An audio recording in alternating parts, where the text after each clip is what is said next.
வணக்கம் நேயர்களே, விவாத நேரம் நிகழ்ச்சிக்கு உங்களை அன்புடன் வரவேற்கிறோம். இன்று நாம் விவாதிக்கக்கூடிய தலைப்பானது திமுக கூட்டணியில் தொகுதி பங்கீட்டில் நீடிக்கும் இழுபறி. தொகுதி பங்கீட்டை இன்னும் தொடங்காத என்டிஏ கூட்டணி. விஜய் வருவார் என காத்திருக்கும் அதிமுக பிஜேபி தலைவர்கள். விஜய் யாருடன் சென்றாலும் திமுகவின் வெற்றி உறுதி. அமைச்சர் முத்துசாமி. விஜயின் டெல்லி பயணம் கூட்டணி முடிவை மாற்றுமா? தொகுதி பங்கீடு பேச்சுவார்த்தை யாருக்கு சாதகம் யாருக்கு சவால் என்ற தலைப்பில் தான் நாம் இன்று விவாதிக்க இருக்கிறோம். திமுக கூட்டணியை பொறுத்தவரை முக்கிய கட்சியாக கூட்டணி கட்சியாக விளங்கக்கூடிய காங்கிரஸுக்கு தொகுதி பங்கீடானது நிறைவு பெற்றுவிட்டது. 28 தொகுதிகள் மற்றும் ராஜ்யசபா சீட் 1 என்ற அளவில் அந்த தொகுதி பங்கீடானது நிறைவு பெற்றது. அதேபோன்று நேற்று மதிமுகவிற்கு 4 தொகுதிகள், ஏற்கனவே வழங்கப்பட்ட தொகுதிகள் எண்ணிக்கை சற்று குறைக்கப்பட்டு 4 தொகுதிகள் என்று வழங்கப்பட்டிருக்கிறது. அதேபோன்று விடுதலை சிறுத்தைகள் கட்சி போன்ற பிற கட்சிகளுக்கான தொகுதி பங்கீடும் சற்றேறக்குறைய நிறைவு பெற்றிருக்கிறது. ஆனால் அதே சூழ்நிலையில் மார்க்சிஸ்ட் கம்யூனிஸ்ட் கட்சி மற்றும் இந்திய கம்யூனிஸ்ட் கட்சிகளுக்கான அந்த தொகுதி பங்கீடு பேச்சுவார்த்தையானது இழுபறியாக இருக்கிறது. அவர்கள் இன்று நடைபெறாக இருந்த அந்த பேச்சுவார்த்தையும் கூட ஒத்தி வைக்கப்பட்டிருக்கிறது, நாளைக்கு ஒத்தி வைக்கப்பட்டிருக்கிறது என்ற தகவல்கள் இருக்கிறது. அதே போன்று கூட்டணி கட்சிகளிடையேயும் கூட இந்த தொகுதி உடன்பாடுகளில் ஒரு கருத்தொற்றுமை இல்லை என்ற தகவல்களும் இருந்த வண்ணம் இருக்கிறது. காங்கிரஸுக்கு 28 தொகுதிகள் ஒதுக்கப்பட்டிருக்கும் பொழுது பிற கட்சிகள் தங்களுக்கும் அந்த இடஒதுக்கீடு ஏற்கனவே வழங்கியதை விட சற்று உயர்த்தி வழங்க வேண்டும் என்ற ஒரு கோரிக்கையை தொடர்ந்து வைத்து வருகின்றன. எனவே திமுக கூட்டணியிலும் கூட இன்னும் தொகுதி பங்கீடானது நிறைவு பெறவில்லை. இன்னும் சொல்லப்போனால் அண்ணாமலை அவர்கள் இன்று அளித்த பேட்டியில் கூட நாம் கேட்டிருப்போம், இன்னுமே திமுக கூட்டணியிலிருந்து சில அதிருப்தி அடைந்த சில கட்சிகள் அந்த கூட்டணியிலிருந்து வெளியேறக்கூடும் என்ற ஒரு கருத்தையும் அவர் பகிர்ந்திருந்தார். இந்த சூழ்நிலையில் என்டிஏ கூட்டணியை பொறுத்தவரையிலே இன்னும் தொகுதி பங்கீடானது இன்னும் முழுமை பெறவில்லை. ஒருவேளை அவர்கள் வேறு ஏதாவது கட்சிகள் நமக்கு வருமா, அந்த திமுக கூட்டணியிலிருந்து வரக்கூடிய கட்சிகளோ அல்லது அனைவராலும் தற்போது எதிர்பார்க்கப்பட்டு வரும் ஒரு அதிகமாக பேசப்பட்டு வரக்கூடிய டிவிகே தமிழக வெற்றிக் கழகம் விஜய் அவர்களுடைய கட்சி அந்த கூட்டணி என்டிஏ கூட்டணிக்கு வருமா என்ற ஒரு கேள்வியும் அதிகமாக இருக்கிறது. தற்போது இது அனைத்து அரசியல் ஆர்வலர்கள் மத்தியிலும் ஒரு பேசுபொருளாகவும் இது இருந்து வருகிறது. இதன் காரணமாக ஒருவேளை கூட்டணிகள் பங்கீடுகள் தொகுதி பங்கீடுகள் தாமதமாகி வருகிறதா என்டிஏ கூட்டணியில் என்ற ஒரு கேள்வியும் இருந்து வருகிறது. இந்த சூழ்நிலையில் ஏற்கனவே கூறியது போல விஜய் அவர்கள் தற்பொழுது 3வது முறையாக அந்த 41 பேர் கரூரில் மரணம் அடைந்தது தொடர்பான சிபிஐ விசாரணைக்கு டெல்லி சென்றிருக்கிறார். அது டெல்லி செல்வது தொடர்பாகவும் டெல்லி செல்வது கூட்டணி பேச்சுவார்த்தைகள் நடத்துவதற்காக இருக்கலாமோ என்ற ஒரு சந்தேகமும் அரசியல் நோக்கர்கள் மத்தியில் இருக்கிறது. ஆனால் தொடர்ந்து நயினார் நாகேந்திரன் அவர்கள் கூறும்போது இன்று அது பற்றி எனக்கு தெரியாது, டெல்லி செல்வது விசாரணைக்காக மட்டும்தான் விஜய் அவர்கள் செல்வார்கள் தவிர அங்கு கூட்டணிகள் பேச்சுவார்த்தையோ எதுவும் நடைபெறாது என்று திட்டவட்டமாக நயினார் நாகேந்திரன் அவர்களும் தெரிவித்திருந்தார். இருந்தாலும் அரசியல் நோக்கர்கள் மத்தியில் இந்த ஒரு கேள்வியும் இருந்து வருகிறது. இந்த சூழ்நிலையில் தற்போது தொகுதி பங்கீடுகள் நிறைவு பெற்றும் நிறைவு பெறாத ஒரு சூழ்நிலையில் இவ்வாறாக கூட்டணி கணக்குகளை இன்னும் முழுமை பெறாத ஒரு நிலைதான் தற்போது அரசியல் சூழலில் இருக்கிறது. இந்த தொகுதி பங்கீடு பேச்சுவார்த்தைகள் யாருக்கு சாதகமாக இருக்கும், யாருக்கு சவாலாக இருக்கும் என்பதுதான் இன்றைய தலைப்பு. அது பற்றி நாம் விவாதிக்க இருக்கிறோம். விவாதத்திற்கு செல்லும் நமது விருந்தினர்களை வரவேற்போம். முதலாவதாக இணையம் வழியாக நம்முடன் இணையும் திமுகவின் துணை கொள்கை பரப்பு செயலாளர் கரூர் முரளி அவர்களை வரவேற்போம். வணக்கம் சார். வணக்கம். வணக்கம். வணக்கம். அரங்கில் நம்மோடு இணையும் தமிழ்நாடு காங்கிரஸ் கட்சியின் அகமது ரியாஸ் அவர்களை வரவேற்போம். வணக்கம். மூத்த பத்திரிகையாளர் VS ராமன் அவர்களை வரவேற்போம். வணக்கம். வணக்கம். கரூர் முரளி சார், உங்கள்கிட்ட துவங்குறேன். சொல்லுங்கள், திமுக கூட்டணி பங்கீடு தொகுதி பங்கீடுகள் ரொம்ப நாளாக நடந்துகிட்டு இருக்கு, குழு அமைச்சு நடந்துகிட்டு இருக்கு, இன்னும் ஒரு முடிவு பெறல. இன்றைக்கும் கம்யூனிஸ்டுகள் ஒரு அதிருப்தியாக இருக்காங்க. அண்ணாமலை அவர்கள் சொல்கிறாரு இன்னும் கூட்டணியிலேருந்து சில கட்சிகள் வெளியேறும் என்று சொல்கிறாரு. உங்களுடைய கருத்துக்களை பதிவு பண்ணுங்க. திராவிட முன்னேற்ற அதற்கு முன்னாடி அதிமுகவின் ஜோதிகுமார் அவர்கள் இணையம் வழியாக நம்முடன் இருக்கிறார். அவரை வரவேற்போம். வணக்கம் ஜோதிகுமார். வணக்கம். தொடர்ந்து பேசுங்க. திராவிட முன்னேற்ற கழகத்தினுடைய வெற்றி கூட்டணி தமிழ்நாட்டில் சரியான பாதையில் சரியான பயணத்தை நாங்கள் தொடங்கி இருக்கிறோம். இன்று கூட நம்மளுடைய கம்யூனிஸ்ட் கட்சியினுடைய தலைவர்கள் அறிவாலயத்தில் வந்தார்கள். எங்களுடைய கூட்டணி கட்சி எங்களுடைய தொகுதி பங்கீட்டாளர்களை பார்த்து பேசிவிட்டு வெளியே அவர்கள் தங்களுடைய கருத்துக்களை எடுத்து சொல்லிவிட்டு சென்றிருக்கிறார்கள். இதோ பாருங்கள், முறையாக சரியாக கூட்டணி கட்சிகளை அணுகி கூட்டணி கட்சி தலைவர்களோடு பேசி, அதாவது கொங்கு நாடு மக்கள் கட்சியாக இருந்தாலும் மறுமலர்ச்சி திராவிட முன்னேற்ற கழகமாக இருந்தாலும், தனியரசவர்களுடைய இயக்கமாக இருந்தாலும், இப்படி கட்சிகளிலெல்லாம் நாங்கள் அழைத்து வைத்து தொகுதிகளை கொடுத்திருக்கிறோம். அதே போல காங்கிரஸ் இயக்கத்திற்கு நாங்கள் 28 தொகுதிகளை கொடுத்திருப்பது அவர்கள் பெரிய மகிழ்ச்சி அடைந்திருக்கிறார்கள். அது மட்டுமல்ல, சில பேர் நினைத்தார்கள் காங்கிரஸ் எப்படியாவது வெளியே கொண்டு போய் விடலாம், வெளியே வந்துவிடும் என்றெல்லாம் பகல் கனவு கண்டார்கள். பகல் கனவு கண்ட பொழுது அவர்களுடைய எண்ணத்தில் மண்ணை போடுகிற விதத்தில் எங்கள் தலைவர் ராஜதந்திரத்தோடு காய்களை நகர்த்தி காங்கிரசுக்கு 28 இடங்களையும் ஒரு ராஜ்யசபா இடத்தையும் கொடுத்து இப்பொழுது காங்கிரஸ் தொண்டர்கள் பெரு மகிழ்ச்சியில இருக்கிறார்கள். அண்ணாமலை அவர்கள் இன்று கூட பத்திரிகை நிருபர்களை சந்திக்கிற பொழுது அவர் சொல்லி இருக்கிறார், திமுக கூட்டணியிலே கொஞ்சம் அதிருப்தி இருக்கிறது, சில கட்சிகள் எல்லாம் வர இருக்கிறது என்று அண்ணாமலை அவர்கள் பேசியிருப்பதாக நீங்களும் சொன்னீர்கள். நானும் அவருடைய பேட்டியை பார்த்தேன். 2021 இருந்து அண்ணாமலை அவர்கள் இதைதான் சொல்லிக் கொண்டிருக்கிறார். திமுக கூட்டணியில் சலசலப்பு, திமுக கூட்டணியிலே விரிசல், திமுக கூட்டணி உடைந்துவிடும், திமுக கூட்டணியில் இருந்து பல பேர் வந்து கொண்டிருக்கிறார்கள் என்று இப்பொழுது அண்ணாமலை சொல்வதில்லை. 2021 இருந்து அண்ணாமலை சொல்கிறார். அண்ணாமலை சொல்லுவது மட்டுமல்ல, நேற்று கூட எடப்பாடி பழனிசாமி அவர்கள் தூக்கத்திலே கூட இதைதான் சொல்லிக் கொண்டு உளறிக் கொண்டிருக்கிறார்கள். இப்படி எல்லாரும் திமுக கூட்டணி எப்படியாவது உடையமா என்று எண்ணிக்கொண்டிருக்கிறார்கள். கண்டிப்பாக உடையார். எங்கள் கூட்டணி கட்சிகள் ஒரு நோக்கத்திற்காக, ஒரு கொள்கைக்காக நாங்கள் சேர்ந்திருக்கிறோம். எந்த நோக்கம், எந்த கொள்கை என்றால், தமிழ்நாட்டில் மதவாத சக்திகளை இந்த மண்ணில் வேரூன்றி விடுவது மட்டுமல்ல, துரோக சக்திகளும் இந்த மண்ணிலே வேரூன்றி விடக்கூடாது என்பதிலே சரியாக. அம்மா தொடர்ந்து பேசு. ஹலோ, தொடர்ந்து பேசுங்க. திராவிட முன்னேற்ற கழகம் வேரூன்றி விடக்கூடாது என்பதிலே திராவிட முன்னேற்ற கழகம் சரியாக பயணப்பட்டு நாங்கள் சென்று கொண்டிருக்கிறோம். ஆனால் இப்பொழுது பிஜேபியும் அதிமுக கூட்டணி என்பது ஒரு கள்ளக்கூட்டணி அமைத்தார்கள். கள்ளக்கூட்டணி அமைத்த பிறகு அவர்கள் தொகுதி பங்கீடை பற்றி பேசுகிறார்கள் என்றால் இல்லை. ஏனென்றால் மதுரையிலே மாட்சிமை தங்கிய பிரதமர் அவர்கள் வந்த பிறகு உடனடியாக கூட்டணி கட்சிகளுடைய தொகுதி பங்கீடு என்று சொன்ன பிறகு நம்மளுடைய ஐயா எடப்பாடி பழனிசாமி அவர்கள் தனக்காக தனியான நாற்காலி இருக்கும் என்று சொல்லி தன்னுடைய தலைமையிலே கூட்டணி பேசுகிறார்கள். கூட்டணி கட்சிகள் எல்லாம் இருக்கிறது என்று எண்ணிக்கொண்டிருந்த பொழுது அந்த கட்சியில் பார்த்தால் லெட்டர் பேடு கட்சிகள் எல்லாம் உட்காரக்கூடிய இடத்தில் தான் அதிமுகவின் பொதுச் செயலாளரையும் உட்கார வைத்தவர்கள் பியூஷ் கோயல் அவர்கள். இப்படி அவர்கள் கூட்டணியிலே பார்த்தீர்களானால் ஒரு அவமரியாதையை தொடர்ந்து அதிமுக சந்தித்துக் கொண்டிருக்கிறது. அண்ணா அறிவாலயத்தில் வந்து யாராவது இந்த வெயிலா இருக்குங்க வந்து நிழலுக்கு ஒதுங்கினா கூட உடனே கூட்டணிக்கு கூப்பிட்டுறாங்கன்னு சொல்லி ஒரு விமர்சனம் அரசியல் நோக்கர்கள் மத்தியில் இருக்கு. சார், அதாவது சார், எங்கள் நோக்கம் எங்கள் தலைவர் அவர்கள் அழகாக சொல்லிவிட்டார், அற்புதமாக சொல்லிவிட்டார். பிஜேபியும் மதவாத சக்தியும் RSS-ஐயும் எதிர்க்கக்கூடியவர்கள் எவராக இருந்தாலும் அவர்களையும் கைகோத்து கொண்டு அவர்களை நான் எதிர்ப்பதுதான் என்னுடைய நோக்கம் என்று சொல்லி இருக்கிறார். சார், என்னமோ நீங்க வந்து ஒரு கட்சி வந்து எங்களோட கூட்டணி சேர்வதில் வருவனாக்க எதுக்கு சார் எங்க அறிவாலயத்துக்கு வராங்க? தமிழாலயத்துக்கு ஏன் போக மறுக்கிறாங்க? ஏன் அதிமுகவினுடைய கட்சி அலுவலகத்திற்கு போக மறுக்கிறார்கள்? சார், தாகம் கிடைக்கிறது, தண்ணீர் வேண்டும் என்று சொன்னால் அறிவாலயத்திற்கு போனால் தாகம் தீர்ப்பதற்கு தண்ணீர் கொடுப்பார்கள் என்று அவர்களுக்கு தெரியும். தமிழாலயத்திற்கும் அதிமுகவினுடைய கட்சி அலுவலகத்திற்கு போனால் சாவதற்கு விஷம்தான் கொடுப்பார்கள் என்று மற்ற கட்சிகளுக்கு தெரியும். அதனால் அவர்கள் அங்கே போவதில்லை. இதுதான் காரணமே தவிர இன்னொரு முக்கியமா பரவலா ஒரு பேச்சு இருக்கு. அதாவது தாவேகா வந்து இப்போ என்டிஏ கூட்டணிக்கு போனா கண்டிப்பா அவங்க தான் ஆட்சி அமைக்க முடியும். இன்னைக்கு கூட நீங்க அந்த மாதிரி ஒரு பேச்சு இருக்கு. சார், நான் இன்னைக்கு சொல்றேன் சார், தாவேகா போனாலும் 2021 மீண்டும் வருவார். மீண்டும் முதல்வராக எங்கள் முத்துவேல் கருணாநிதி ஸ்டாலின் வருவார். இதில் எல்லளவும் எல்முனையாலும். நீங்க கொஞ்ச நேரம் முன்னாடி லயோலாவோட கருத்து கணிப்பு வந்தது, அதை நீங்க பார்த்துருப்பீங்கன்னு நினைக்கிறேன். அதில் திமுக தான் வந்து முதலிடத்துல இருந்து, அது மாற்று கருத்து இல்லை. ஆனால் 2வது இடத்துல தாவேக்கா இருந்தாங்க. பெர்சன்டேஜ் வைஸ் நீங்கள் பார்த்தீங்க அப்படின்னா 24.67 நினைக்கிறேன் திமுக, இவங்க 23.46 அந்த சம்திங், கிட்டத்தட்ட 1% தான் தாவேக்காக்கும் திமுகக்கும் டிஃபரன்ஸ் இருக்குன்னு சொல்கிறாங்க. முதல்வர் வேட்பாளர் யாருன்னா ஸ்டாலின் அவர்களும் இருக்காரு, விஜய் அவர்களும் நம்பர் 1 இடத்துல இருக்காங்க. ஸோ இப்படி ஒரு சூழல் இருக்கும்போது அதிமுகக்கு 20% வருது. இவங்க 2 பேரும் கூட்டணி அமைச்சா கண்டிப்பாக ஆட்சி அமைக்கக்கூடிய சாத்தியக்கூறுகள் என்டிஏக்கு இருக்க வாய்ப்பு இருக்கு. உறுதியாக இருக்காது, இருப்பதற்கு வாய்ப்பில்லை.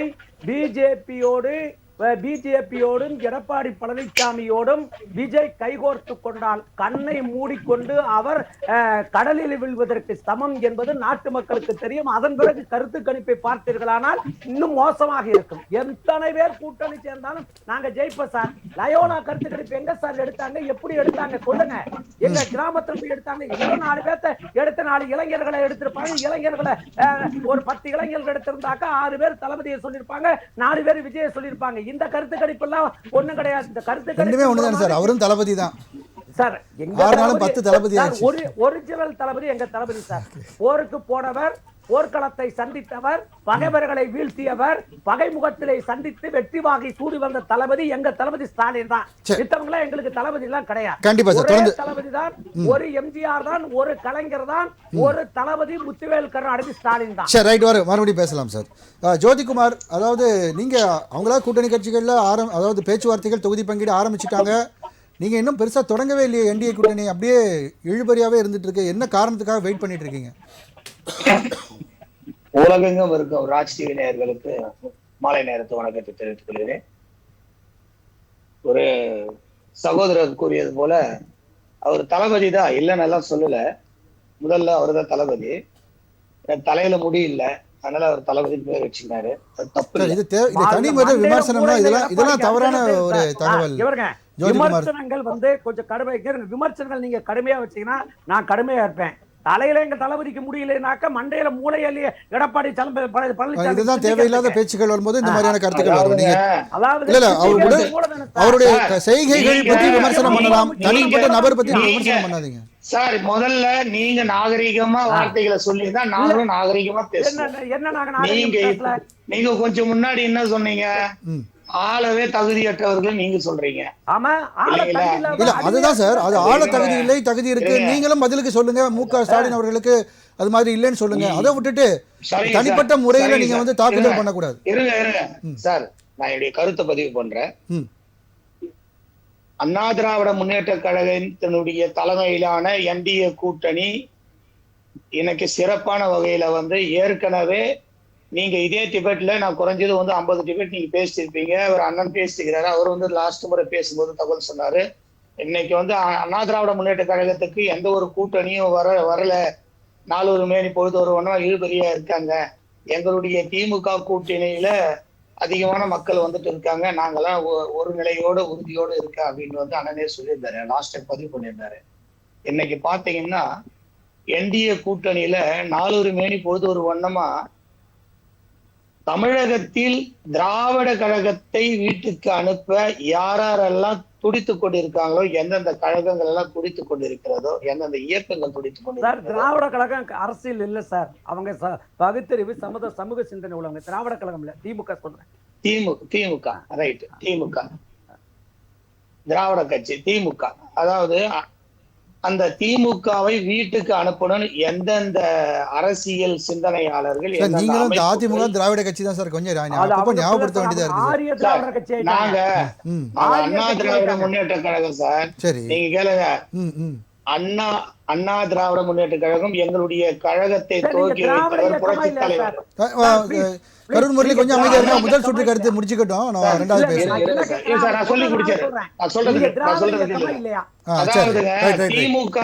திமுகவை வீட்டுக்கு அனுப்ப வேண்டும். தமிழகத்தில் கொலை, கொள்ளை, கற்பழிப்பு, பாலியல் பலாத்காரம், சின்ன சின்ன குழந்தைகளுக்கு 3 வயசு குழந்தைய பாலியல் பலாத்காரம் பண்ணிருக்காங்க உங்க கட்சிக்காரத. அது ப்ரூஃப் இருக்குங்க. அதனால இது போல இந்த இன்னல்களை எல்லாம் தமிழகத்தில் தாங்கி கொள்ள முடியாத இந்த தீய சக்தி திமுகவை வீட்டுக்கு அனுப்ப எந்தெந்த கட்சி எல்லாம் என்டிஏ கூட்டணிக்கு வர இருக்குதோ இனியும் வருவாங்க, நாளைக்கும் வருவாங்க.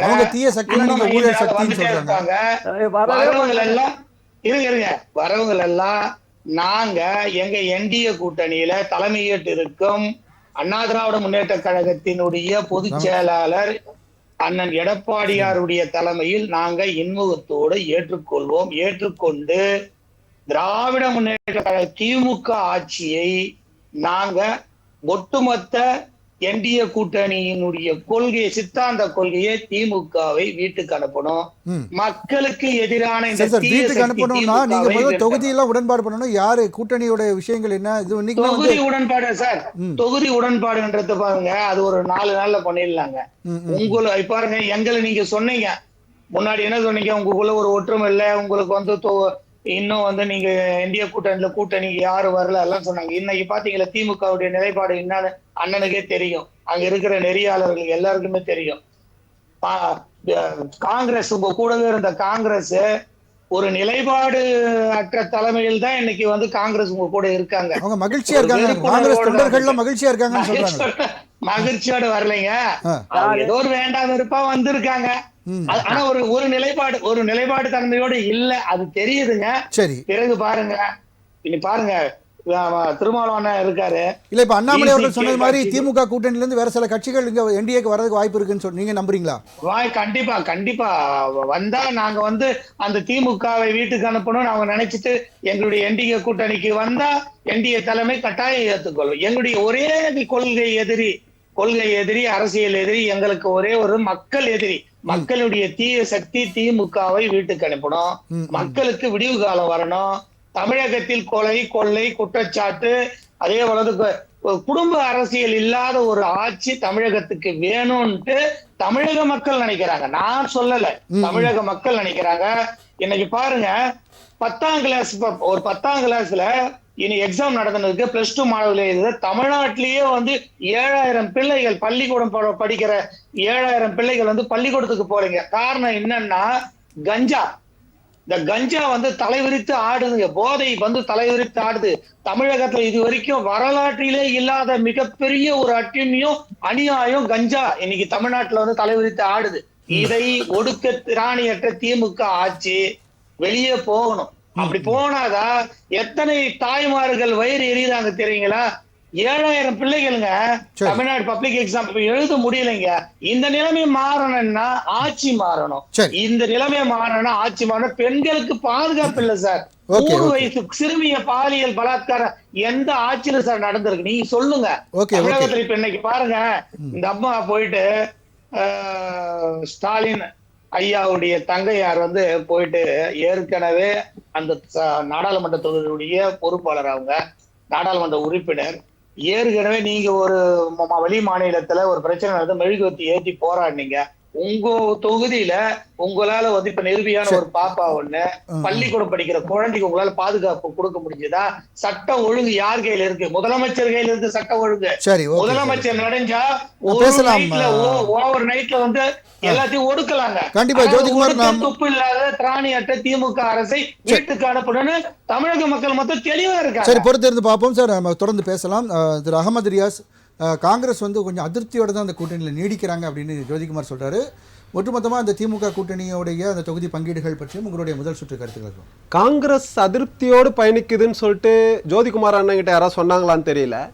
அப்படி சொன்ன மாதிரியான தகவலும் தெரியல. ஏன்னா காங்கிரஸை பொறுத்த வரைக்கும் திராவிட முன்னேற்ற கழகத்தோட நீண்ட நெடிய ஒரு கூட்டணி, நாங்கள் திருப்திகரமாக இருக்கோம், மகிழ்ச்சியாக இருக்கோம், எங்கள் தலைவர் ராகுல் காந்தி ஒப்புதலுடன் நடந்திருக்கக்கூடிய கூட்டணி பங்கீடு கையெழுத்து, இப்படி இருக்கும் பொழுது நாங்கள் அதிருப்தியாக இருக்கிறோன்றது அவசியமே இல்லாத ஒரு விஷயம். அதே மாதிரி எங்கள் கூட்டணி உடையும் சொல்லிட்டு +3 தான் ஒரு அடிஷ்னலாக கிடைச்சிருக்கு, 3 அடிஷ்னலாக கிடைச்சிருக்கு சார்.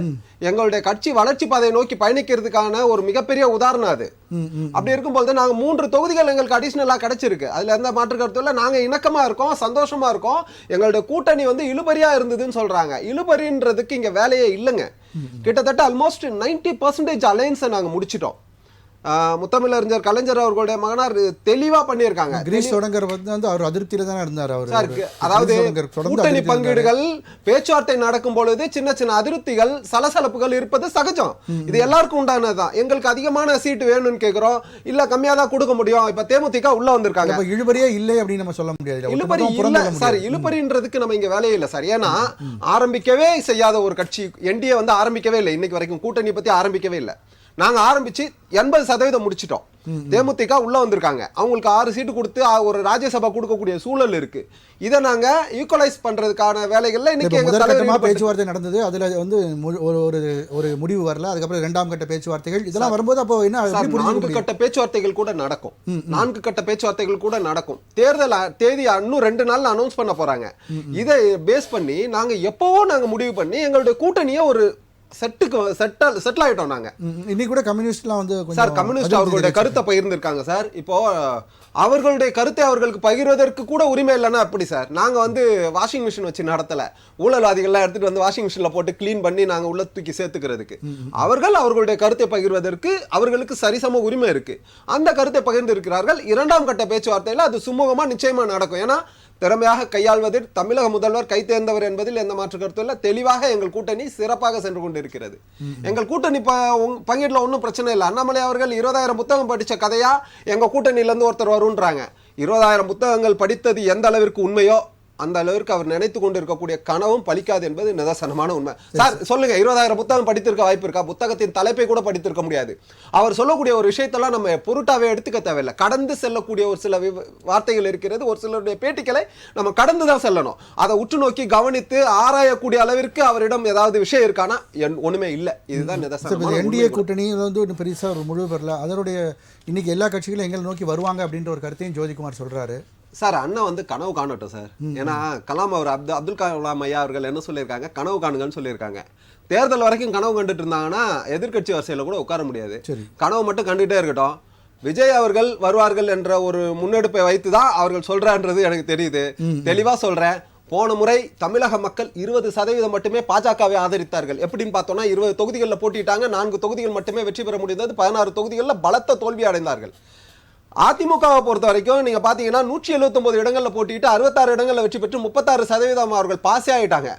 தனிப்பட்ட முறையில் பார்த்தோம்னா அஇஅதிமுக பாஸ் ஆயிட்டாங்க. அவர்களுடைய தோல்விக்கு பாஜக தான் காரணம் என்ற ஒரு உண்மையை உணராத வகையில் தமிழக மக்கள் இன்று மட்டுமல்ல இனி வரும் காலங்களில் அஇஅதிமுகவிற்கு படுதோல்வியை கொடுப்பார்கள். அடுத்து வரக்கூடிய தேர்தலில் திரும்ப தெளிவா சொல்றோம், எதிர்கட்சி அஇஅதிமுக அழியணுன்றது எங்களோட எண்ணம் இல்லை. ஏன்னா தமிழகத்தை பொறுத்த வரைக்கும் திராவிட கட்சிகள் இருக்கணும்ன்றது எங்களுடைய எண்ணமா இருக்கு. ஆனா அஇஅதிமுக தனக்காகவே சவக்குழியை தோண்டி அதில் படுத்து மண்ணையும் போட்டு மூடிக்கொண்டு இருக்கிறார்கள் என்பதுதான் நிதர்சனமான உண்மை. தொடர்ந்து பேசுவோம் சார். ராமன் சார், விஜய் அவர்கள் அந்த கூட்டணிக்கு வருவார், என்டிஏ கூட்டணிக்கு வருவார் என்ற ஒரு பேச்சுக்கள் தொடர்ந்து அடிபட்ட வண்ணம் இருக்கிறது. இப்போ இந்த தொகுதி பங்கீடுகள் திமுகவில் இழுபறியாக இருக்கு அப்படின்ற ஒரு பேச்சு இருக்கு. என்டிஏ கூட்டணி தொடங்கவே இல்லை அப்படின்னு சொல்றாங்க. ஒட்டுமொத்தமாக உங்களுடைய முதல் சுற்று பார்வை. என்டிஏ கூட்டணியில் விஜய் வரவை எதிர்பார்க்குறாங்க. அந்த வரவை எப்படி எதிர்பார்க்குறாங்கன்னா, கவிஞர் கண்ணதாசன் ஒரு பாட்டு பாடுவார், 7 பாட்டு எழுதுவார். என்னென்னா அது என்ன எழுதுவார்னா, நீ வர வேண்டும், ராஜா படம், நீ வர வேண்டும் நின்று எதிர்பார்த்தேன், வரும் வழி தோறும் உந்தன் முகம் பார்த்தேன், காலம் கடந்தால் என்ன ராஜா, பார்த்து கவிதை சொல்லு ராஜா என்று என்டிஏ கூட்டணி விஜயை வரவேற்கின்றது. ஆனால் விஜய் என்டிஏ கூட்டணியில் இணைந்தால் நிச்சயமாக திமுக ஆட்சி வீழ்த்தப்படும், என்டிஏ ஆட்சி அமைக்கப்படுகின்ற நிலைப்பாடு. அப்படி ஒரு காலகட்டங்கள் வந்து விஜய் ஏடிஎம்கோட கூட்டணி அமைத்து ஆட்சி பெற்றால் அடுத்த கட்டம் இதே கண்ணதாசன் எழுதாரு, அடுத்த வரி கொடுக்காரு, இனியவளே என்று பாட வந்தேன்,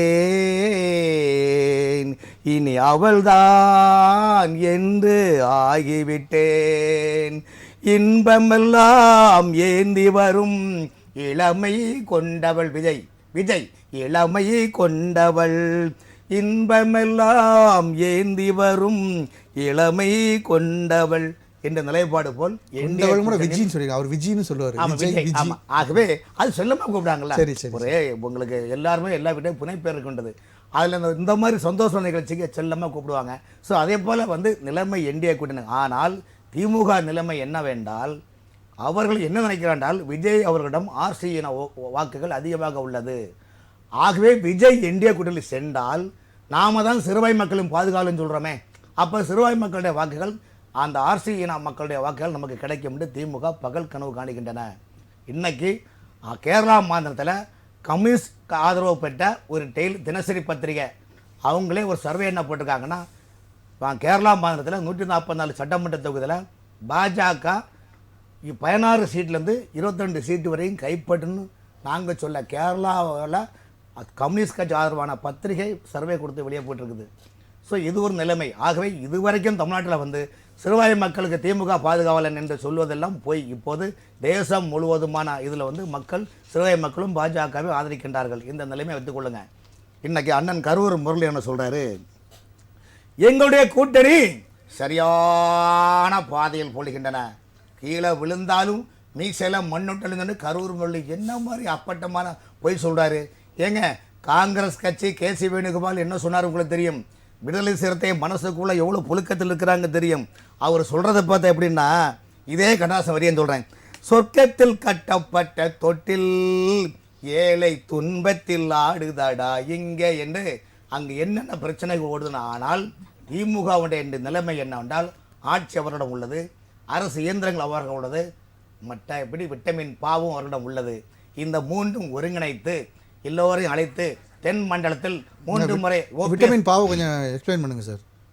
எப்படி அது என்ன சார், ஏ வைட்டமினா பி வைட்டமின் அது எதில் இருக்குது? அதாவது ஏற்கனவே அந்த கூட்டணியில் இருக்க கம்யூனிஸ்ட் கட்சியாக சொன்னாங்க எங்களுக்கு பெட்டி பெட்டியாக கொடுத்தாங்கன்னு. ஏற்கனவே இந்த தமிழ்நாட்டில் தேர்தல் வரும்போது சில கட்சிகள் பெட்டி பெட்டி பெட்டி பெட்டி எங்க பெட்டி இல்லைங்க பெட்டி பெட்டின்னு உள்ளாலும் 3% ஓட்டுக்காக அவங்களுக்கு சேர்த்துட்டு மேல 1 கீழே 6 பாவே உங்ககிட்ட தான் இருக்கு. அதாவது இல்லை மேல அதாவது மேல கீழே 6 மேல 1 கொடுத்துருக்காங்க.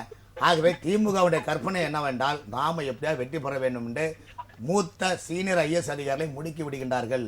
இந்த முறை ஏன் திமுக இதுவரைக்கும் இல்லாத இந்த டிப்புக்கு டம் பிரியாணி மாதிரி ஏன் ஒர்க் பண்றாங்கன்னா, ஏன் அவ்வளோ வீராப்பா ஒர்க் பண்றாங்கன்னா, திமுக இந்த முறை அரியணை ஏறாவிட்டால் எந்த முறையும் இல்லை என்பது நிலைப்பாடு. கண்டிப்பாக சார், பொறுத்து பார்க்கலாம். ஒரு இடைவேளை எடுக்க வேண்டியிருக்கு. மறுபடியும் நான் உங்கள்கிட்ட இருந்து ஆரம்பிக்கிறேன், தொடர்ந்து சொல்லுங்கள் சார். கூட்டணி கணக்குகள், அதாவது திமுகவுடைய கூட்டணி கணக்கில் என்னன்னா 2006 சட்டமன்ற தேர்தலில் திமுக ஆட்சி அமைச்சது, மைனாரிட்டி ஆட்சி அமைச்சாங்க.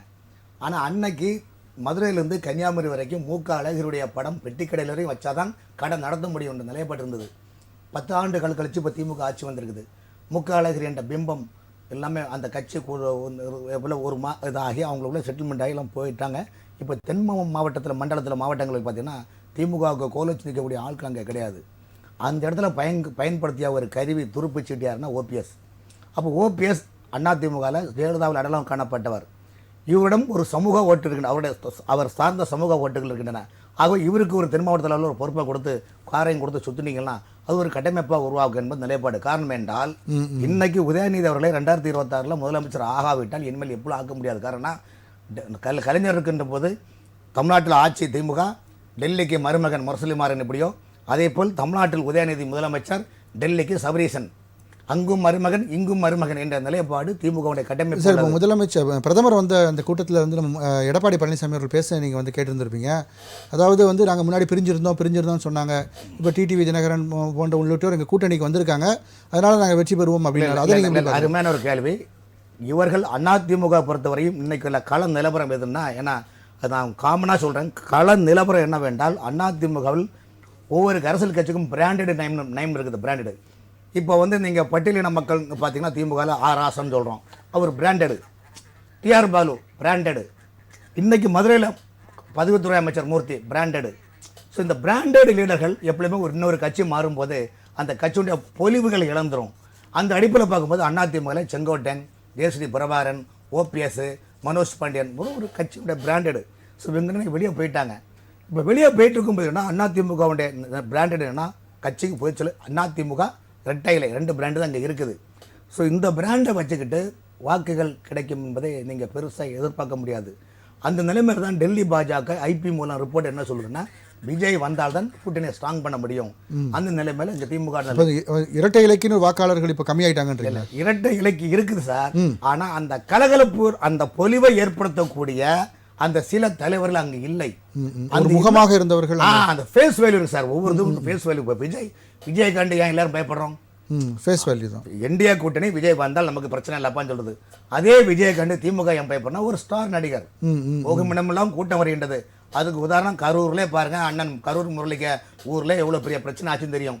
அன்னைக்கு அந்த சம்பவத்துக்கு பிறகு அமித்ஷா அவர்களும் எடப்பாடி அண்ணன் அவர்களும் சிதம்பரம் அவர்களும் விஜய்க்கு ஆதரவான ஒரு கரம் பண்ணாவிட்டால் திமுக கண்டிப்பாக விஜய் கட்சியை கரூர் முறையில் என்ன எதுக்கு இருக்கிறீங்க? அவங்களால தான் விஷயம் இருக்கு. சொல்லுங்க, அப்படி சொல்லுங்க.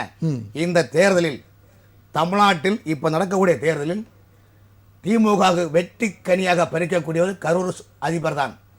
கரூரை சேர்ந்த அதிபர் கரூர் மாவட்டம், நாமக்கல் மாவட்டம், ஈரோடு மாவட்டம், திருப்பூர் மாவட்டம், கோயம்புத்தூர் மாவட்டம், இந்த மாவட்டத்துக்கு வெற்றிக்கான கனியை கொடுப்பது கரூர் சமஸ்தான தலைவர் தான். ஆகவேதான் கரூர் முறையில் இன்னும் உண்டு தேர்ந்து வருகின்ற போது கரூரில் தான் முரளி சார் பதில் சொல்றாரு. ஒரே இல்ல அப்படி கிடையாது. நீங்க கேட்டீங்களா கரூர் மொழியை ஏன் சுட்டி காட்டுகிறேன் என்றால் கரூரில் இருந்தான் வெற்றி கனியை கொண்டு செல்கின்றார்கள்.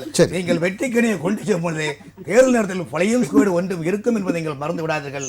எங்கு இருக்கின்றது, இறைவன் எங்கு இருக்கின்றான், எந்த திசை நோக்கி கொண்டிருக்கின்றான், என்ன செய்து கொண்டிருக்கிறான், ஐபி பார்த்து கொண்டிருக்கின்றன. ஆகவே திமுகவுடைய அரசு பலமும் அரசு இயந்திர பலமும் பண பலத்தை வைத்துவிட்டு இந்த தேர்தலில் வெற்றி பெறலாம் கனவு காணுகின்றீர்கள். ஆனால் சிசிடிவி கேமரா ஒன்று உள்ளது என்பதை இங்கே பார்த்துக்கிடுங்க. கண்டிப்பாக சார், தொடர்ந்து பேசுவோம். அகமது ரியாஸ், அதாவது இப்போ சார் சொன்னாங்க விஜய் அவர்களுக்கு ஃபேஸ் வேல்யூ இருக்குது.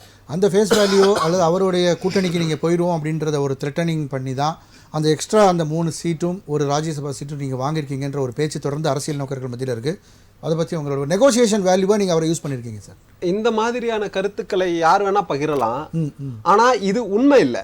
உண்மையான கருத்துக்களை பகிரணும். அரசியல் நோக்கர்கள் யாரோ ஏதோ சொல்லிட்டு இருக்கலாம், காங்கிரஸ் வலுவா இல்லைன்னு கூட சொல்லுவாங்க.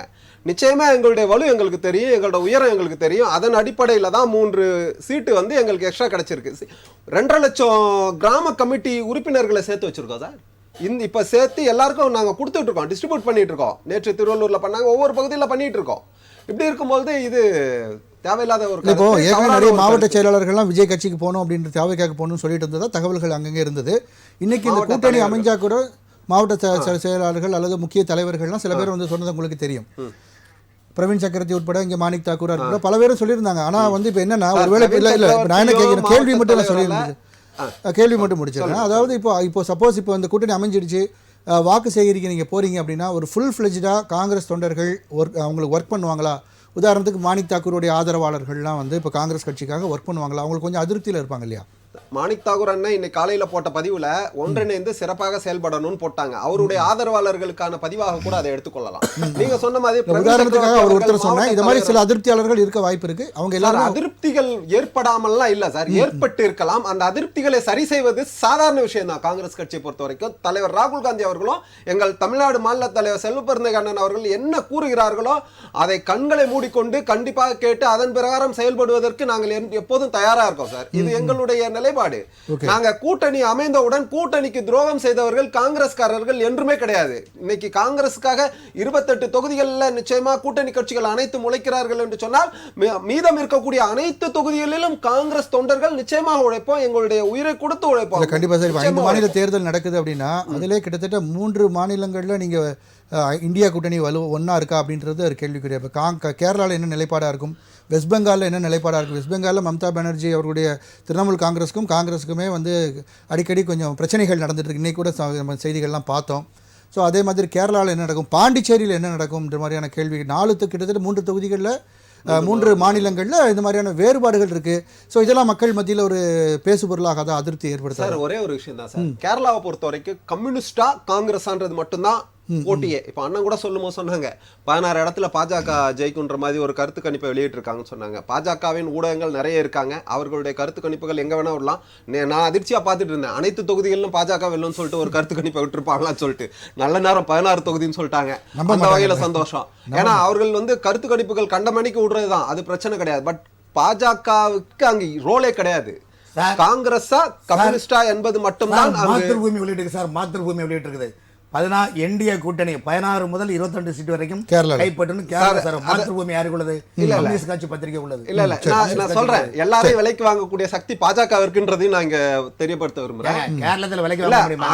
இல்ல இது சார் பல இடங்கள்ல நடந்துட்டு இருக்கு சார், பல இடங்கள்ல நடந்துட்டு இருக்கு. நான் உதாரணத்துக்கு சொல்லலாம். அறிவாலயத்தை மென்ஷன் பண்ணி சொல்றாரு. அறிவாலயம் என்ன பத்திரிகை முரசொலி தான் நடத்திட்டு இருக்காங்க, அவங்க பத்திரிகை, அதை சொல்லல சார். இப்போ கேரளாவை பொறுத்த வரைக்கும் கம்யூனிஸ்டா காங்கிரஸ்ன்றது மட்டும்தான். ஒவ்வொரு முறையும் 5 ஆண்டுகளுக்கு ஒரு முறை ஆட்சி மாற்றம் அங்கு நிகழும். இந்த முறை 10 ஆண்டுகளாக ஆட்சி புரிந்து விட்டார்கள் அவர்கள். உண்மையிலே கேரளால ஒரு பயங்கரமான ஸ்வீப்ல காங்கிரஸ் வெற்றி பெறும் என்பதில் எந்த மாற்று கருத்தும் இல்லை. வெஸ்ட் பெங்காலை பொறுத்த வரைக்கும் எப்பவுமே மம்தா மேடமை பொறுத்த வரைக்கும் அவங்க தன்னுடைய ஆதிக்க நிலையை வந்து நிலைநிறுத்தணுன்றதுல ரொம்ப உறுதியா இருப்பாங்க. RN ரவி போகும்போது கூட வெஸ்ட் பெங்கால் மக்கள் பெங்கால் தெரிஞ்சாதான் உன்னை உள்ள விடுவாங்க, பிடிச்சவங்களை தான் மதிப்பாங்க அப்படின்ற மாதிரி சொல்லும் போது அவர் அதுக்கு தத்தக ஏதோ பதில் சொல்றாரு. இங்க இருந்து அடித்து விரட்டப்பட்ட இல்ல சார், அது கணிப்புகள் இருக்கட்டும் சார், கனவுகள் இருக்கட்டும், ரெண்டு இருக்கு சார். நான் சொல்ல எஸ்ஆருக்கு பின் சார் அண்ணா வந்து கணிப்பை வந்து கனவா பாக்குறாரு, அது இல்ல. வெஸ்ட் பெங்கால் பொறுத்த வரைக்கும் அந்த ரோஹிங்கியாஸ் வச்சு தான் அதிகமா அவங்க ஆட்சி பண்றாங்கன்னு சொல்றாங்க. இப்ப எஸ்ஆர்ல அவங்க எல்லாம் நீக்கி இருப்பாங்களா? ஏதோ வச்சு எந்த நம்பிக்கை? எஸ்ஆருக்கு முன்பு எஸ்ஆருக்கு பின்பு இதுதான் தேர்தல் தமிழ்நாட்டுல. அப்ப எஸ்ஆருக்கு முன்பு வந்து வேற, பின்பு வேற. நீங்க மாற்றி அமைச்சதன் விளைவு நீங்க ஆட்சி புரியுங்க. வாக்காளர்களை வந்து சரிப்படுத்திட்டாங்கன்னு சொல்ல வராரு அவரு. வாக்காளர்கள் சரிப்படுத்தினார்கள் என்று சொன்னா நாங்க பார்த்தது தானே, ஒரே வீட்டுல 80 வாக்காளர்கள் இருந்தாங்களே, அதெல்லாம் சரி பண்ணோம்னா காங்கிரஸ்க்கு நல்லதுதான் சார். அது சரி சரி, நிச்சயமா நாங்க நம்பிக்கை இந்த ஃபேக்டர்ஸ்லாம் வந்து இங்க தமிழ்நாட்டுல வந்து எந்த எஃபெக்ட் பண்ணாது அப்படின்றது உங்களுடைய கருத்தா இருக்கு? கண்டிப்பா எஃபெக்ட் பண்ணாது. தமிழ்நாட்டுல மறுபடியும் சொல்றோம், 200 தொகுதின்னு சொன்னாங்க, 200க்கு மேல வெற்றி பெற்று எதிர்க்கட்சி என்ற வரிசையில் யாரும் அமராத அளவிற்கு நிச்சயமா திராவிட முன்னேற்ற கழகம் காங்கிரஸ் தலைமையிலான இந்தியா கூட்டணி மாபெரும் வெற்றி பெறும். அதில் எந்த மாற்று கருத்தும் இல்லை, ஐயமே வேண்டாம். சரி, ஓகே. இப்போ ஜோதிகுமார் சார், இப்போ தாவேகா வந்து வரும் அப்படின்ற மிகப்பெரிய எதிர்பார்ப்பு. இன்னைக்கு நீங்க ஒரு கருத்து கணிப்பு, லயோலாவோட கருத்து கணிப்பு நீங்க பாத்தீங்கன்னா 3வது இடத்துக்கு அதிமுக தள்ளப்பட்டிருக்கிறத நம்ம பார்க்க முடிந்தது. ஸோ இப்போ நீங்க தாவேகாவோட கூட்டணி வைத்தால்தான் ஜெயிக்க முடியும் அப்படின்ற ஒரு நிலை இருக்கு அப்படின்றது தான் இப்போ பொதுவாக பேசப்படுது. உங்களுடைய கருத்துக்களை சொல்லுங்க. அண்ணா திராவிட முன்னேற்ற கழகத்திற்கு நீங்க இன்னைக்கும் பாத்தீங்கன்னா வந்து 40% வாக்குகள் இருக்குங்க. அண்ணா திராவிட முன்னேற்ற கழகம் வந்து நேத்து பெய்ஞ்ச மழையில இன்னைக்கு முளைச்ச காலம் கிடையாது. இல்ல, அது வந்து ஜெயலலிதா அவர்கள் இருந்தபோது அவர்கள் கையில ஒரு 10% வச்சிருந்தாங்க, அது இல்லாம 30% நீங்க வாங்குனீங்க. இன்னைக்கு இருக்கா அந்த நிலைமை? அதாவது இன்னைக்கும் இல்லைங்க, என்னைக்குமே இருக்கும். தொண்டர்கள் மத்தியில வந்து எங்களுக்கு அண்ணா திராவிட முன்னேற்ற கழகத்துக்கு என்னைக்குமே நல்ல ஒரு வரவேற்பு இருக்கு. அதனால நீங்க சொல்றது எம்பி எலெக்ஷன்லயே நீங்க 20% தான் நீங்க வாங்குறீங்க. அதாங்க எம்பி, அதாவது நாடாளுமன்ற தேர்தலுடைய அந்த நிலைப்பாடு வேற, சட்டமன்ற தேர்தலுடைய நிலைப்பாடு வேற. கடைசி முறையில நீங்க ஏற்கனவே திமுக காரங்க சொல்லிட்டு இருந்தாங்க, அண்ணா திராவிட முன்னேற்ற கழகம் இத்தோட வீட்டுக்கு போயிட்டு நீங்க சொன்னவங்க தான். ஆனா அந்த நேரத்திலேயே எத்தனையோ இடர்பாடுகள் மத்தியில எடப்பாடியார் அவர்கள் தனித்து தலைமையை எடுத்து அவருடைய பொதுச் செயலாளராகி சொற்ப வாக்கு வித்தியாசத்துல அந்தந்த தொகுதியில பாத்தீங்கன்னா 1000 வாக்குகள், 2000 வாக்குகள், 750 வாக்கு வித்தியாசத்துல தான் 1.5% வாக்குல தான் நாங்க வந்து தோல்வியை மயிரியில். ராமன் சார் அவர் பேசும்போதே சொன்னாரு, ஓபிஎஸ் அவர்கள் தென் மாவட்டங்கள்ல ஒரு மிகப்பெரிய சக்தின்னு. இன்னைக்கு அவர் வந்து திமுக இருக்காரு. அப்போ உங்களுக்கு அந்த பாதிப்புகள் கண்டிப்பா நீங்க வந்து அக்செப்ட் பண்ணி தான். பாதிப்பு எல்லாம் பாருங்க, ஓபிஎஸ் வெளியே போனதும், இவர் சொல்ற பாரு ஜேசிடி பிரபாகர் வெளியே போனதும், செங்கோட்டை வெளியே போனதும், மற்றவங்க எல்லாம் வந்து அவங்க பேர் சொல்ல விட நாங்க விருப்பப்படல. சோ இவங்க எல்லாம் போனதை பத்தி நாங்க கவலையே படலைங்க. உப்பு தின்னவங்க தண்ணி குடிப்பாங்க. அதாவதுங்க யாருமே வந்து இப்போ ஒரு சொந்த வீட்டுக்கு துரோகம் பண்ற போலங்க இவங்க எல்லாம். சரி, சொந்த வீட்டுக்கு அதெல்லாம் வந்து வேற சார். நீங்க தார்மீகமாலாம் பேசுறது, அறம் சார்ந்து பேசுறதெல்லாம் தாண்டி அவருக்குள்ள வாக்கு சதவீதம் தான் அரசியல பேசும். இப்ப அந்த வாக்கு சதவீதம் அவங்க திமுக சாதகமா இருக்கு. அவங்க அரசியல் தலைவருக்குரிய பக்குவம் எடப்பாடிக்கு இருந்துச்சுங்களா? யோசிச்சு பாருங்க.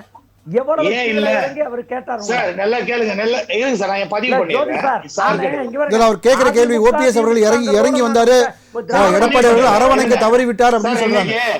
இருங்க, நாங்க என்ன சொல்றோங்க, எங்களுடைய நிலைப்பாடு பாத்தீங்கன்னா எங்களுக்கும் ஆளும் கட்சி திமுகவுக்கு தான் 2க்கு மட்டும்தான் எப்பவுமே போட்டி. நாங்க மற்றவங்களை வந்து எப்பவுமே கம்பேரிசன் பண்ணி பார்க்க மாட்டோம். அந்த நிலைப்பாடு நாங்க இல்ல. இன்னைக்கும் பாத்தீங்கன்னா அண்ணா திராவிட முன்னேற்ற கழகத்தை தலைமையாக ஏற்றுக்கொண்ட என்டிஏ கூட்டணி ஸ்ட்ராங்கான கூட்டணி. ஏடிஎம்கே, பிஜேபி, ஆமா. பிரதமர் இதுவரைக்கும் ஒரு வாட்டி கூட எடப்பாடி அவர்கள் முதலமைச்சர் சொல்லவே இல்லையே. நல்லா கேளுங்க, முதல்ல வந்து கூட்டணி உறுதி செய்யும் பொழுது சார் என்டிஏ கூட்டணி தமிழ்நாட்டின் தலைமை அண்ணா திராவிட முன்னேற்ற கழகம் எடப்பாடி பழனிசாமி அண்ணன் தான். கூட்டணிக்கு தலைமை டெல்லின்னு சொல்றாங்களே. ஏங்க நல்லா கேளுங்க, தமிழகத்தில் என்டிஏ கூட்டணி தலைமை யாருன்னா தலைமையேற்று நடத்துவார் அண்ணா திராவிட முன்னேற்ற கழகத்தினுடைய பொதுச் செயலாளர் அண்ணன் எடப்பாடியார் தான். அது எதுனா உங்களுக்கு டவுட் இருக்கா? குழப்பாதீங்க. அதாவதுங்க எங்களுடைய கூட்டணி தரமா இருக்கு. பாத்தீங்கன்னா வந்து பிஜேபி இருக்கு, அமமுக இருக்கு, பாமக இருக்கு, இன்னும் இதர கழக கட்சிகள் எல்லாம் வந்துட்டு இருக்காங்க, இன்னமும் வரதான் போறாங்க. இதை நீங்க பதிவு பண்ணிக்கோங்க. விஜய் வேற வரதா சொல்றாங்க, அவரு இணைய போறாரா சார்? நாங்க என்ன சொல்றோங்க, விஜய்னு இல்லைங்க, திமுக வீட்டுக்கு அனுப்பணும்னு நினைக்கிற எந்த இயக்கங்கள் வந்தாலும் நாங்க எங்களுடைய என்டிஏ கூட்டணியில இணைச்சுக்குவோம். எங்களுடைய கொள்கை எதிரி திமுக ஒண்ணுதான், மற்றவங்க எல்லாம் யாரையும் நாங்க பாக்கல. அவங்க வீட்டுக்கு அனுப்ப அண்ணன் சொல்ற ஒரு பதிவு சொல்லிடுறேன்.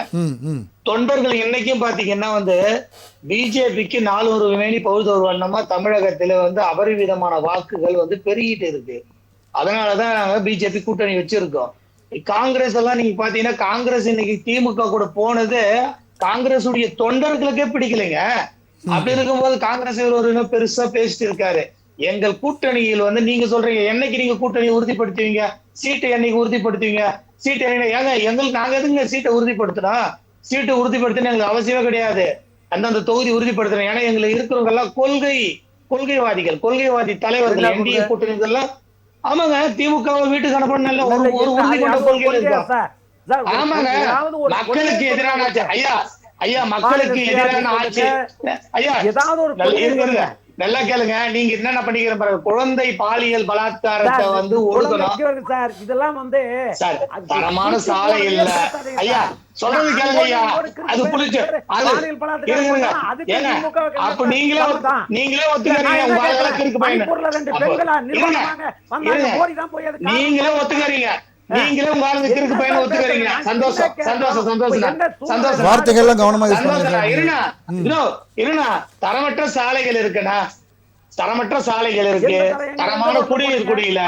ஆனா என்னன்னு நீங்க பேசிக்கிறீங்க? உங்க ஊர்ல போட்ட சாலையா பாத்தீங்கன்னா இப்ப எலெக்ஷனுக்காக போடுற இல்லையா, உங்க ஊர்ல போடுற சாலையில நீங்க கொஞ்சம் வீட்டு விட்டு வெளியே போய் பாருங்க. ஊர்ல போடுற சாலையில பாத்தீங்கன்னா 4 இன்ச்சு போடுற சாலை ஒரு 1.5 இன்ச்சு தான் போட்டிருப்பாங்க. பேத்துப்பட்டா வெளியே வரும்னா. தரமான சாலை இல்ல, குடிநீர் வசதி சரியா கொடுக்கல. ஒவ்வொரு யூனியன்ல போய் பாருங்கண்ணா, குப்பை மேடா இருக்குண்ணா. இதனால மக்கள் எல்லாம் கொந்தளிச்சு போயிருக்காங்கண்ணா. இன்னைக்கு திமுகவுக்கு முற்றுப்புள்ளின்னு வைக்கணும். அதனால எங்களுடைய கூட்டணி கட்சி தலைவர்கள் அனைவரும், என்டிஏ கூட்டணி கட்சி தலைவர் எல்லாரும் உறுதியா இருக்காங்க. இனி எத்தனை கூட்டணிகள் வந்தாலும் நம்ம சேர்த்துட்டு நிலைப்பாடு தன்மையோட திமுக வீட்டுக்கு அனுப்பணும். அதனால நாங்க எங்க தலைவர்கள் எல்லாம் பார்த்தா விட்டு கொடுப்போம். சரி, ஓகே சார். வீட்டுக்களை விட்டு கொடுத்து பகிர்ந்து நாங்க திமுகவை வீட்டுக்கு எங்களுடைய ஒரே கொள்கை எதிரி திராவிட முன்னேற்ற கழகம் திமுக. அதை வீட்டுக்கு அனுப்புறதுக்கு என்ன முயற்சிக்கான எடுத்து எங்களுடைய தலைவர்கள் எல்லாம் அந்த சீட்டை பிரிச்சு எடுத்துக்குவோம். ஆனால் நீங்க சொல்ற போலாம் கிடையாதுங்க. தமிழகத்தில் என்டிஏ கூட்டணி அண்ணா திராவிட முன்னேற்ற கழகத்தின் தலைமையில் தான் இயங்கும். நீங்க என்ன சொல்றீங்க, அங்க சீட்டு போடல, பேர் கூப்பிடல, இதெல்லாம் ஒரு இதுவாங்க பேச்சுக்கு மேடையில பேசிக்கலாம். சாத்தியப்படுமா? கரூர் முரளி சார் அவர் பல்வேறு குற்றச்சாட்டுகள் வைச்சிருக்காரு. தமிழ்நாட்டில் சட்டம் ஒழுங்கு, சாலைகள் இதெல்லாம் சரியில்லை அப்படின்ற மாதிரியான குற்றச்சாட்டுகளை தொடர்ந்து வைக்கிறாரு.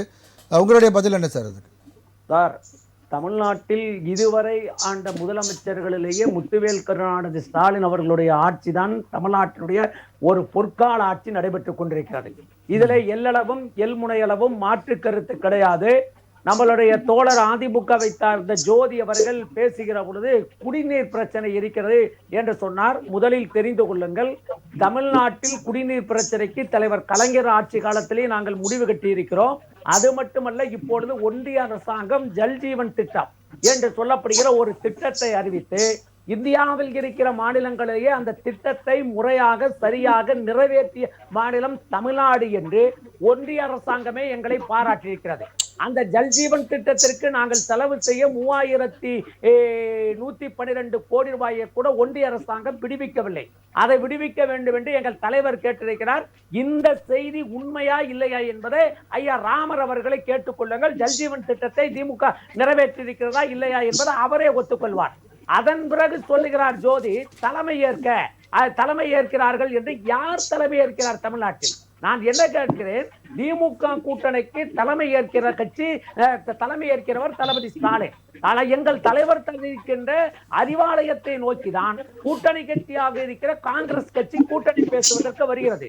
கூட்டணி கட்சியாக இருக்கிற கம்யூனிஸ்ட் கட்சி அறிவாலயத்திற்கு தான் கூட்டணி பேசுவதற்கு வருகிறது. கூட்டணி கட்சியாக இருக்கிற மதிமுகவாக இருந்தாலும் அண்ணன் திருமாவளவனாக இருந்தாலும் கூட்டணி பேசுவதற்கு திமுக அந்த கூட்டணியில அதே தான் சார் நடக்குது. கிரீன்வேஸ் ரோடுக்கு போறாங்க, அப்படி இல்லைன்னா அதிமுக தலைமையகத்துக்கு போறாங்க. பேசுறது கேளுங்க. அறிவாலயத்திற்கு வருகிறார்கள். ஆனால் என்றாவது ஒரு நாள் டிடிவி தினகரனோ இல்லை என்றாவது ஒரு நாள் பிஜேபியோ என்றாவது ஒரு நாள் ஜி.கே. வாசனோ அதிமுகவின் தலைமை கழகத்தில் போய் கூட்டணி உட்கார்ந்து பேசினார்கள் என்று நீங்கள் சொல்லுங்கள். இனிமேல் நான் விவாதத்திலே பேசுவதற்கு வரவில்லை. ஒன்னு நட்சத்திர ஓட்டலிலே சந்திக்கிறார்கள், இல்லை என்று சொன்னால் மோடி அவர்கள் வந்திருக்கிற கூட்டம் நடந்த பிறகு பின்னால் இருக்கிற திருமண மண்டபத்திலே சந்திக்கிறார்கள், இல்லை என்றால் அடுத்த நாள் வேக வேகமாக ஓடிக்கொண்டு பைலை எடுத்துக்கொண்டு முதலாளி அமித்ஷா வாய் என்று உத்தரவு போட்டு விட்டார் என்பதற்காக டெல்லிக்கு ஓடுகிறார்கள். இது கூட்டணியா சார்? இது கூட்டணி கட்சி தர்மமா சார்?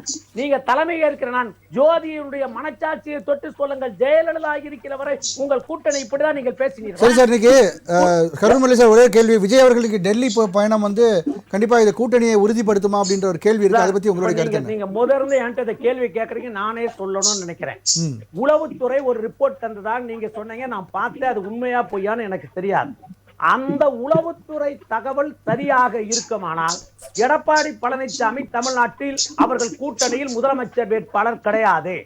இன்று டெல்லி போயிருக்கிற விஜய் அவர்கள் நாளை தமிழ்நாடு வருவாரானால் தமிழ்நாட்டு அரசியல் களத்தில் ஒரு மாற்றம் கண்டிப்பாக வரும். அவர்கள் விஜயோடு கூட்டணி வைப்பார்கள்.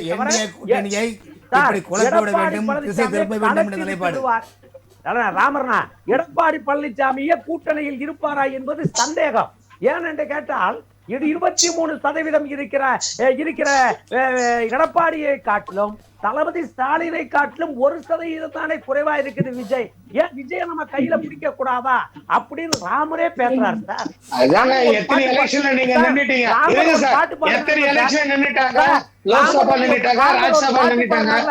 சார் விஜய்க்கும் ஒரு உங்களை எல்லாம் பாராட்டணும் சார். நீங்களா உண்மையை பேசுறீங்க. அந்த பாட்டிலேயே நாசுக்கா சொல்லிட்டீங்க பாத்தீங்களா? என்ன சொல்லிட்டீங்க? விஜய் தான் எங்களுக்கு முக்கியம், எடப்பாடி முக்கியம் இல்லைன்னு நீங்க சொல்லிட்டீங்க. அப்படி சொல்ல நீங்க திருத்தி சொல்லுங்க. பாருங்க நீங்க மாட்டாம தீர்ப்பை மாத்தி சொல்ல மாதிரி எப்பெல்லாம் போய் சொல்லாதீங்க சார். அப்பெல்லாம் எப்படிலாம் பண்றீங்க? அந்த பாட்டு நீங்க பாட்டுடைய கருத்து என்ன சார்? எவ்வளவு மகிழ்ச்சி சார் உங்களுக்கு. ஏன் சார் ஒரு எடப்பாடி இந்திய கூட்டணியில் விஜய் வந்தால் வெற்றி உறுதின்னு சொல்றோம்.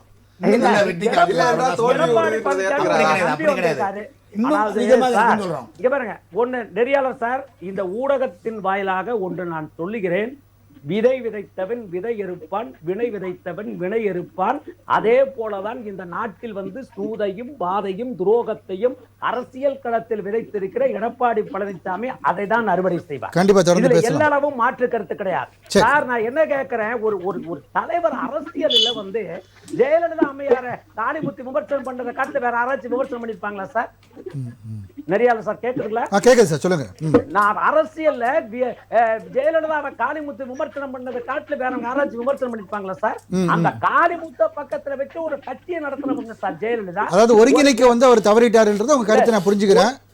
இல்ல சார், ஒன்னு சொல்றேன் கேளுங்க. விட்டு கொடுப்பவர்கள் கெட்டு போவதில்லை, கெட்டு போவர்கள் விட்டு கொடுப்பதில்லை. விட்டு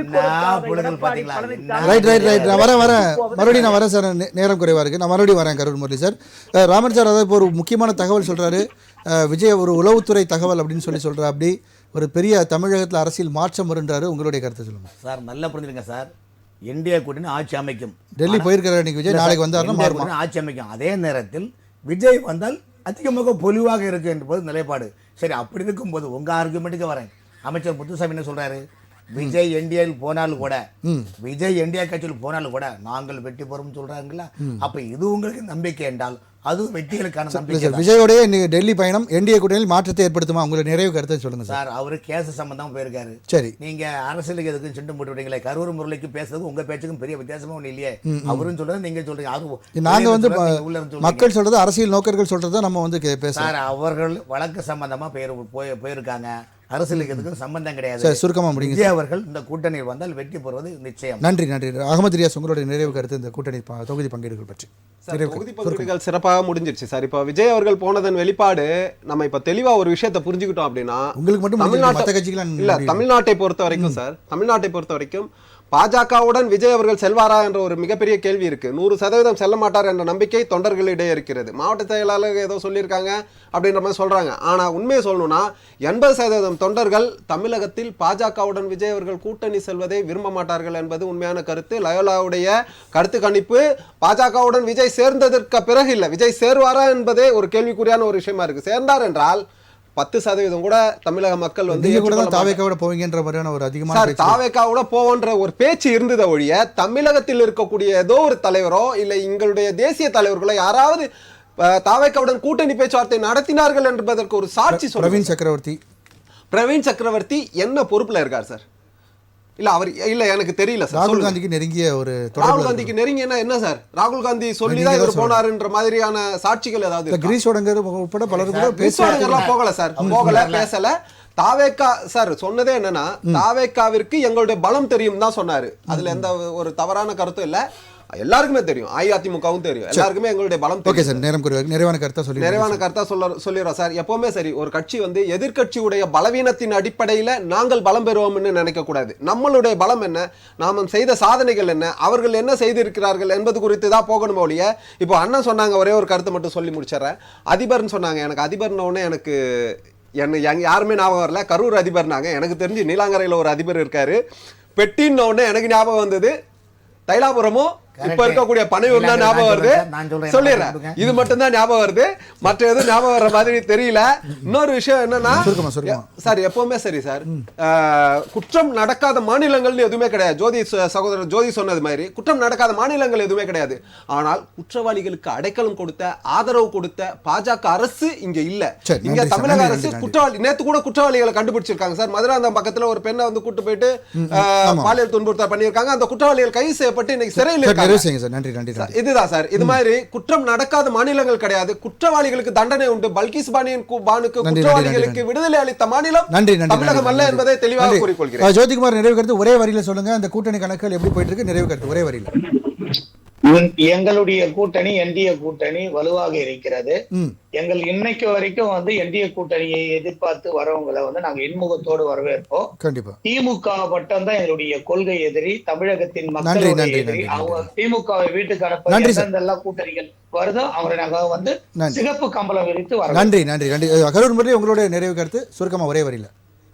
வருவார், மீண்டும் மீண்டும் முதலமைச்சராய் வருவார் எங்கள் முத்துவேல் கருணாநிதி ஸ்டாலின் என்பதில் எல்லளவும் எல்முனையளவும் மாற்று கருத்து கிடையாது. 2026 நாங்கள் தான் ஆட்சி அமைப்பதில் எல்முனையும் மாற்று கருத்து கிடையாது. நன்றி நன்றி.